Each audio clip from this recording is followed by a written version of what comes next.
Soyez bénis, frères et sœurs de Philicité d'Exaucement de partout dans le monde. Aujourd'hui, c'est notre 10e jour de prière. Le Seigneur nous a fait grâce. On est presque à la moitié. Quelle est la moitié exacte de 21? C'est peut-être 10 et demi, mais on est déjà à la moitié de ce temps de prière et je vous souhaite encore courage. Aujourd'hui, je vois qu'on aborde un sujet qui est le centre de tout ce que nous sommes en train de faire. Confesser et recevoir.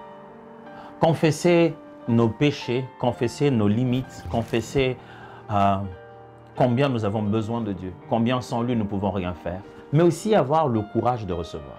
Parce que nous, chrétiens, d'habitude, nous pensons que nous libérons notre culpabilité à force de pleurer sur nos erreurs.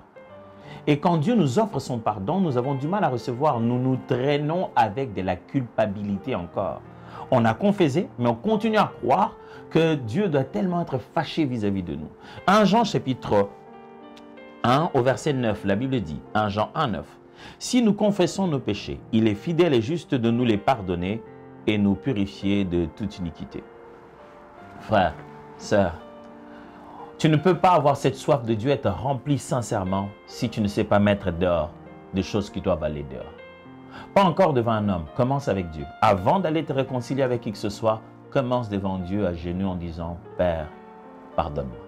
Ça fait 10 jours que nous prions, ça fait 10 jours que Dieu éclaire un coin de ta vie. Chaque fois que l'éclairage vient là-bas, tu essayes de cacher ça. Ne continue pas de cacher. Imagine-toi, c'est comme si tu avais une tache d'encre sur ta chemise et tu frottes dessus, tu frottes. Plus tu frottes, plus ça s'étale. Ça s'étale, ça devient plus sale. Et quand les gens arrivent, tu portes un pull dessus et tu essaies de cacher ça. Mais après, il fait chaud. Il fait tellement chaud que tu es obligé d'enlever ton pull. Et tout le monde voit s'exposer ta tache qui a encore grandement pris de l'espace sur ton habit.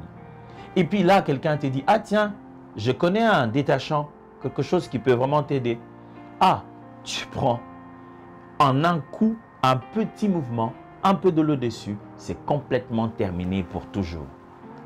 Frère, il ne suffit pas de tenter de fixer nos problèmes par nous-mêmes.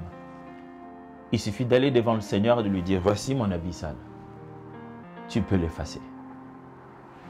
Tes péchés, Christ en est mort à la croix. Nos erreurs, nous avons quelqu'un pour nous porter et nous aider à devenir meilleurs. Mais tout ce qu'il nous demande, c'est confesser sincèrement.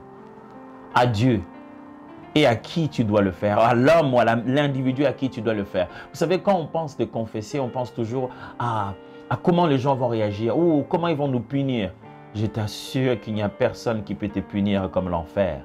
L'enfer est plus grande punition. Les hommes vont se fâcher, crier, te couper quelques droits, mais vaut mieux que ton cœur soit souple. N'invente pas, ne laisse pas les gens avec une version de fait qui est faussée.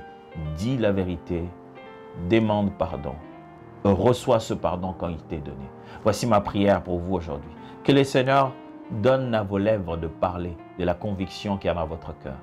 Donne à vos mains d'écrire la vérité, comment elle doit être restaurée.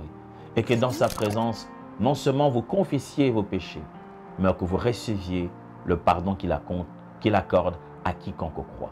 Au nom puissant de Jésus. Amen. Soyez bénis.